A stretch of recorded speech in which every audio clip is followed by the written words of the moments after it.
Hello everyone, this is Amir from Audio Science Review. I have one of those fundamental videos for you. It was prompted by a comment from manufacturers saying that we don't need accurate frequency response measurements, and also that you can't measure distortion of a speaker in a room.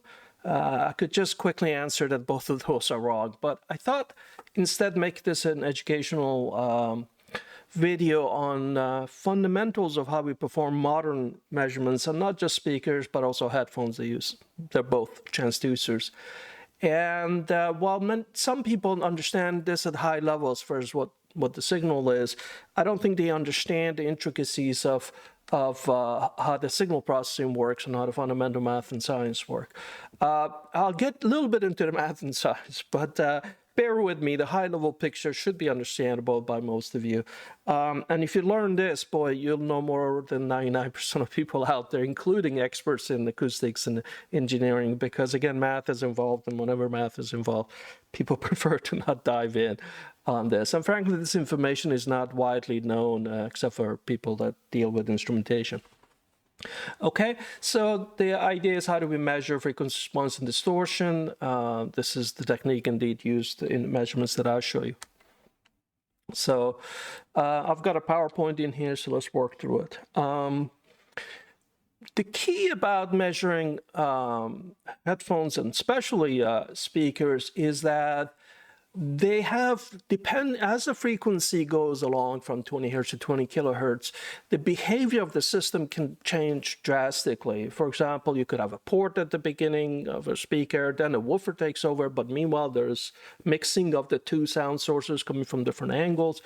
And then the woofer goes for a while, then it starts to roll off, and a tweeter and a two-way speaker takes over. But the port may have resonances that mix up in that region, and at any rate, the drivers may have distortions, and they may do odd things as frequencies go up. And the purpose of the measurement isn't just to say, well, the speaker goes from 80 hertz to 20 kilohertz. That doesn't tell you much. We want to know how it varies in between those. And importantly, what clues can we get as to the competence of the design, whether there are things that are overlooked. I just measured the active at a very cheap speaker called the Swan Heavy X3. And this is its frequency response. I just post this. And it characterizes, everything that I just talked about. Look at this frequency response. Starts at 20 hertz. Ignore this part because it can't reproduce this area. But as it goes up, there's a little dip in here. And the question is, why is a dip there? Then we go in here, then it gets this really messy area in this mid-region. And that's caused from multiple resonances from the cabinet and the port that's coming out, and the review I show that. And then we see that there's a resonance, two resonances in here. We can see their peaks over here, and then another monster resonance that goes up and comes back down, and then there's a gentle roll off. So maybe this part of the response is smooth and flat, but the rest of it is got quite a lot going on in here. And if you just showed me this one graph alone, I could tell, and I just did, tell you a lot about the design of the speaker, what is wrong with it, things that, need investigation and thinking about. Importantly, when I perform listening tests, I pick content that hits on these issues and listen for them. No reason to listen to this region because it's nice and flat in here, but here the mid-frequency messed up, there's a peak in here, and so forth. So frequency response isn't just the casual thing you throw out with a low resolution graph that doesn't go this deep, but it's something that tells you a lot about the design. And that's the purpose of my presentation and my measurements. It's not just throw one or two fluff measurements out there as an augmenting some subjective review just to have a checklist measurement section, but to really dig in and find a difference between a speaker that has a port and cabinet problems, like this one in this region, and one that is absolutely clean and pristine there. And this kind of coloration normally is not seen in low resolution measurements. And the resolution of these, what I call acoustic events, is just a generic term for things that can happen, needs to be quite high. Look at these peaks in here and the chewed up response. They don't span more than tens of hertz in here. And so if you have a resolution that's very low, all of this gets filtered out, and you walk around with some Dixie thinking you don't have a port and cabinet resonance issue, but you do. And the ear hears some of these things. Now, as we go higher, the equivalent rectangular bandwidth of the hearing system gets wider and wider, and things become less audible. But still, we need to know these things before we can do this psychoacoustic analysis I just did very quickly. If you don't give me the data, then I can't do that analysis for you. Needless to say, anybody doing serious speaker design is performing similar measurements and is paying attention to these things and cleaning up these things. And by the way, this is very important for developing EQ. If you want to correct these issues, you want to understand their nature of them, because that lets you then program the width of the filters you put in and so forth. Research also has been performed as to how can we take a graph like this that is anechoic, meaning that it is independent of the room, but predict your preference for a speaker when you put it in a room. And that research relies on having 120, that means 20 points of resolution per octave in here. And that matters a lot in lower frequencies where you could lose a lot of resolution in other techniques. Excuse me.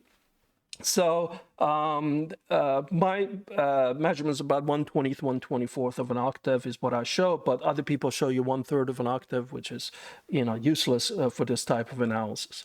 Okay? So this is why it's important. So it's not about absolute accuracy. I'm not giving you a better number vertically in here of 85 versus 86 or 85.222. We don't care about that level of accuracy. We care about mostly accuracy in this dimension, the frequency domain, where we want to know things are happening so that we can distinguish one problem from another. And if you're tweaking or fixing a speaker, you can go in there and have the tools to fix them. Okay? Now, the classic way for years and years and years was to perform what is called a Swept-Sine measurement of frequency response. We would play a 20 hertz tone, it would be very low frequency, feed it to any product, and then take the output and filter out the 20 and whatever, take the 20 and that becomes the amplitude of the response. And then change the tone to another one, another one, another one, another one.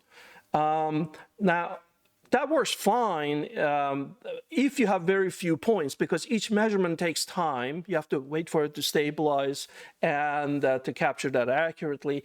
And it can take, as much of a quarter of a second if you want to really wait and average out noise.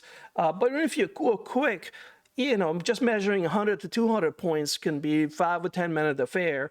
And if you think about a frequency response of 20 to 20,000, you basically need 20,000 points if you want to have 1 hertz accuracy. And 20,000 points would just take an insane amount of time for just one measurement. And in case of, what we do with giving you a spherical view of a speaker, it will take an infinity to measure that all around the speaker. So it is not a practical thing for measuring acoustic products, but it is perfectly fine for electronics where nothing happens at that minor graduation. So this is a name, Unity Atom streamer that I tested a few days ago. And this is its frequency response. And I don't know if I use 60 points or 100 points in this. And you can see some gentle things happening here. But otherwise, there's not anything happening here because we don't have all these complex interactions of drivers and what have you. This is an electronic device, not an electromechanical device. So, but know that if we could do 20,000 points, this is the most accurate thing. Why is it the most accurate? Because maximum amount of energy is focused at one frequency at a time, and the measurement of that frequency is perfectly accurate. Of course, if you jump to another point, then connecting a line between them, that line is no longer accurate. Okay, so this method can be used with speakers, but it almost never is because, 100 points, if I go back to this one, 100 points in here would tell us nothing. It would be, 1 or 2 points in here, and you couldn't even plot this graph, let alone see all this detail. Okay, so we want to come up with a clever way to do this where we measure at all frequencies. So with one test. Wouldn't it be nice if we just played some magic tone in there, or magic signal in there, that it just gave us all the frequencies at once? Well, at the theoretical level, we can, and that's called an impulse function. An impulse function is a signal that is 100% quiet, then it goes 100% on, and in 0 time, it goes to 100% off. And if you did that, if you perform, this is a time domain, right? I'm telling you what happens over time. If you take a Fourier transform of this, you see that it's a horizontal line, which means that it has a fixed amplitude at all these frequencies. And therefore, if we fed the system this vertical line, what comes out then is naturally its frequency response, because we've excited every frequency. Now, I said this is theoretical because in real life, no signal goes from 0 to infinity back to 0 in 0 time. We just can't do it. And, people resorted to all kinds of things in the olden days. They even would take a cannon and fire it off to try to generate a very powerful signal that went up very loudly and then came back down. And even the shotguns were another substitute. So, this method is rarely if ever used for measurement. So people want to find other signals that have these kinds of characteristics. And by far the most common one for a few decades was with this, it says multiple, I should say maximum length sequence. And about 2 spelling errors there. Sequence is also spelled wrong. MLS. I'm not going to talk a lot about it because it's actually fallen out of favor. But if you go on, for example, Stereophile and look at their measurements of speakers from that era, you will see that they use a package that uses MLS in there for its measurement. And the idea is that if you take random noise like white noise, it also has a full rich spectrum of the frequencies, and therefore that could also be used to run through a speaker and then listen to it. And if you ever have an equalization system where when it runs the test and goes shh shh shh shh, and you hear that going through the speakers, that's what they're using. They're using this MLS signal, and to make this tenable, to be able to compare what goes in, what comes out, is that you don't use actually random sequence. You use a very well-known sequence that's easy to generate and then easy to recognize at the output of the device and be able to tolerate delays and latency errors and so forth. Using this, you can get basically full frequency response out of this. But the problem is that it's actually a noisier signal in that it doesn't energize every frequency as much as a Swept-Sine did. You can, depending on how it's done, you lose between 8 to 12 dB. And that's a lot of dynamic range to lose if you're going to measure, for example, speaker in a normal room with some kind of noise floor. You don't want to lose 8 to 10 dB or 12 dB of your dynamic range. And that causes also accuracy errors, basically. You get measurement errors. The math behind this is complicated to understand. But just at high level, no, this was a technique that was common for a while. But every modern system today will recommend using this system, or this is their default system, in addition to Swept-Sine if that's available. So let me talk about what is a modern system. Some people have heard the name Chirp measurements, but excuse me, the technical term for them is a log-scale Swept-Sine. I'll talk about the details, but this came by innocent-looking paper by Professor Angelo Farina from University di Parma in Italy. And it's an innocent paper, got published, not very long. It's, 4 or 5 page paper. And he used very simple tools, an audio workstation, Cool Edit Pro. I don't know how many of you remember that free editing tool, and managed to come up with a way of testing and generating the signal that had not only fixed some of the deficiencies with MLS, but also the distortions, the harmonic distortion falls out and gets generated at the same time. So not only do you see the frequency response, you immediately also have all the harmonics also available to you with the same measurement. Normally, when I do a measurement of frequency response, it doesn't give me distortion. I have to measure that separately with Swept-Sine, but not with this. Very, very, very clever.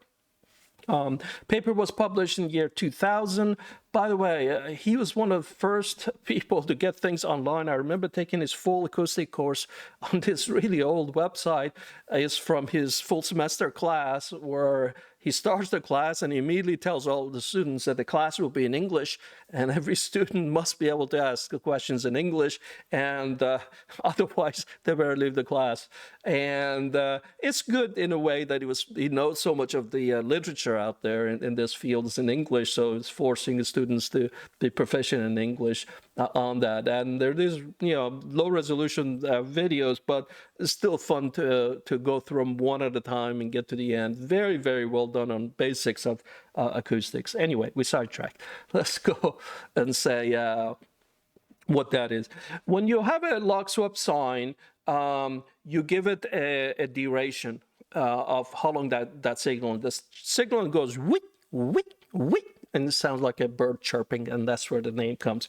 And the reason it goes whit very quickly is that every doubling of time, it doubles the frequency, so it quickly becomes exponential and just finishes very quickly. So the beginning of it is slow, and then goes whoop, and to the end. You get to decide the length of this chirp, and I bet you the people who don't understand what I'm been explaining and what I'm going to explain had no idea what that is. But basically, the longer that chirp signal is, the higher the resolution. So I have set it to be less than 1 hertz of resolution. So when you see my speaker measurements, they have less than 1 hertz. And you really want to get down to 1 hertz accuracy in bass frequencies, because that, especially if you're measuring your room and you want to design filters for that. The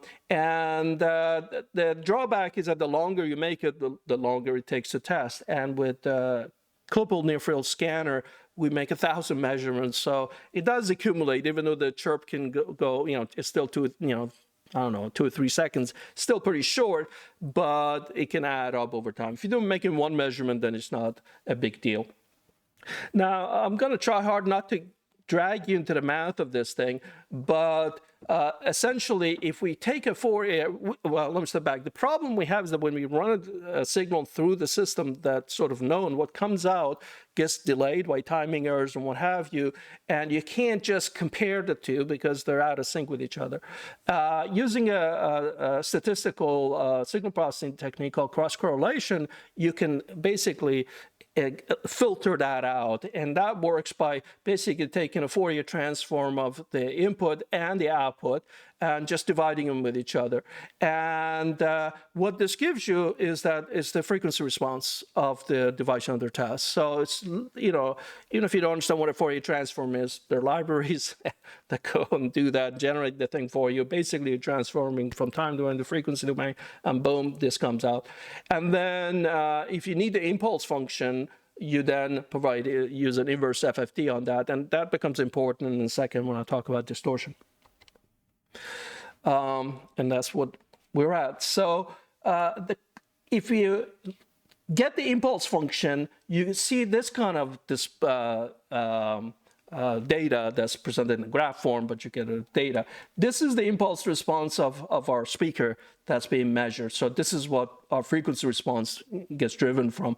But if you go in negative time, you at a specific point that's known, given the length of the chirp signal, where you get the second harmonic impulse response. Then you get the third harmonic, fourth, fifth, and sixth, and seventh. You can see it gets all the way to eighth before it blends into the noise floor in here. And if you take one of these things and apply a Fourier transform to it, you get a frequency response, which I'll show you in a second. Now, one thing we can do clever on this noise is that we can apply averaging. And averaging, since this noise tends to be random, noise being ambient noise that the microphone is picking up, by averaging, we're able to actually reduce the RMS value of the noise floor, allowing these impulses to peak above that noise floor a lot easier. Okay? So what does that look like? we get a continuous graph, just like we get a frequency response, but now of all the harmonics. So this is a dark blue that's over here. You see it's the second harmonic, and then the light blue third harmonic, and fourth and fifth, and you could keep going if you wanted to. But the levels drop so much that, you know, we usually don't bother. I think, at least I don't bother above fifth harmonic on this thing. So, and the harmonics are important because they tell us, for example, what could be happening. You know, something like a third harmonic means a symmetrical problem, which usually means sort of a driver excursion issue, that limit that you're hitting that you can't, you know, but it hits it both above and below, versus second harmonic. And so there's diagnostic information to be had from just looking at what is the highest. Like over here, we can see the second harmonic, I think, is dominating here. And perceptually, that's less audible than it would be otherwise. But look at some interesting events that you can see when it's a high-resolution distortion measurement. You see two narrow peaks in here. These almost always indicate resonances, meaning something, you know, at that frequency got activated. And it actually shows up both on frequency response, but sometimes a lot more clearly in here in distortion plots. So it's not, you know, I guess it is distortion, but when it's narrow in nature, it indicates a resonance. And here we can see that there's in the speaker that, you know, the low frequencies are okay, and then we got something crazy happening over here, and then we go back and we can see that the tweeter is pretty happy over here. I think this was the JBL A180, and it's a 2.5 wave where one of the woofers is allowed to play louder and is breaking up, and when it breaks up, distortion is climbing. So right away, a high resolution distortion graph allowed me to explain something that would be very difficult to try to guess as to what's happening. You don't have to become a speaker designer now to understand what is causing problem, that this 2.5 wave design solved one set of problems, but it created another problem. And this distortion is going up to 2.5% in the most sensitive part of our hearing. So likely this will cause audibility issues and lack of clarity and potentially brightness you get out of this rising distortion in the speaker. So a lot of insight, but required a high resolution measurement, which thankfully a chirp signal, a log Swept-Sine will give you. Now, the company that was complaining and saying that distortion measurements are no good is read one line from a manual saying, oh, right here, it says, be careful, you can have ambient noise. Well, the manual, by the way, a new version of that manual doesn't say that. I don't know how old is this manual. But a lot of people make a mistake of what ambient noise is. Ambient noise is heavily low frequency dominated, because as soon as you close the door in the room, you're filtering out a ton of high frequencies. They don't last through the walls and everything. If somebody's talking next door and you're in another room, you put your ear against the wall, you're not hearing the high frequency, you just hear the low frequencies, because those have a lot more energy and they go through objects. So when I just showed you this issue over here, this is at 1 or 2 kilohertz, and you're not going to have this kind of ambient noise. If you did, and I'll show you in a second, you wouldn't be able to see this high accuracy display. So whenever somebody tells you, oh, the room noise is 40 dB, 50 dB anyway, it's like, no, that number means nothing. 40, 50 dB at what frequency? If it's at 20 hertz, I couldn't care less. You know, I'm not measuring speakers that are at 20 hertz, and I can ignore the low frequency distortion anyway. At higher frequency, the room could be dead silent. The second thing, by the way, and I'm just sort of digressing beyond the slides, you can put the microphone close to the speaker versus the ambient noise. And as long as you don't overload the microphone, it's not going to pick up a very strong signal on the distortions from speaker, and the noise, ambient noise literally becomes unimportant. And I'll prove that in a second. In case of measuring speakers versus headphones, the larger the room, the better the results are, because what happens is that, some of you hopefully are familiar with that, as soon as you put a speaker in the room, the bass gets this sort of room modes where they amplify and cancel. And if you're measuring distortion in a small room, those peaks and the valleys go pretty high up. They may go up to 200, 300, 400 hertz. I'm fortunate enough to have an extremely large space that I measure the speakers in. It's got about, I don't know, 20, 25 foot ceiling, and it's massive. In US terms, it's the size of a large three-car garage with a cathedral or tall flat ceiling, and very, very large volume. And the volume determines the transition frequency. The larger the volume, the lower that is. That's why large venues don't have room modes, because the volume gets so large that the room modes get pushed down to 20, 30 hertz and don't matter. So if you have a small room and you're measuring speakers in there, yes, you do have to worry about the modal response. But frankly, the very low frequencies where modal response is, it's just not that important as far as looking at distortion. The artifacts there still land at very low frequencies where our hearing threshold is quite high. So we're just not that interested. And if I go back, come on, go back. You know, yes, the distortion is shooting up over here, but I couldn't care less what's happening at this region. What I care about is what all is happening here, where our hearing threshold is very sensitive. And there is no modal response in here, certainly not in my room. And I also happen to live in the middle of nowhere, and the room I have is very, very quiet, and I measure late at night to help with that. Okay, so can I prove to you everything that I just said? Absolutely. So let's compare two speakers and show how easy it is to, you know, contrast performance of two speakers with distortion measurements. On the left, there's an expensive $10,000 speaker, the Revell F328BE, and you know, it's a tower speaker, large driver, so it has no trouble producing 86 dB. And if the room noise was dominant, I would just get random results, but I'm not getting random results.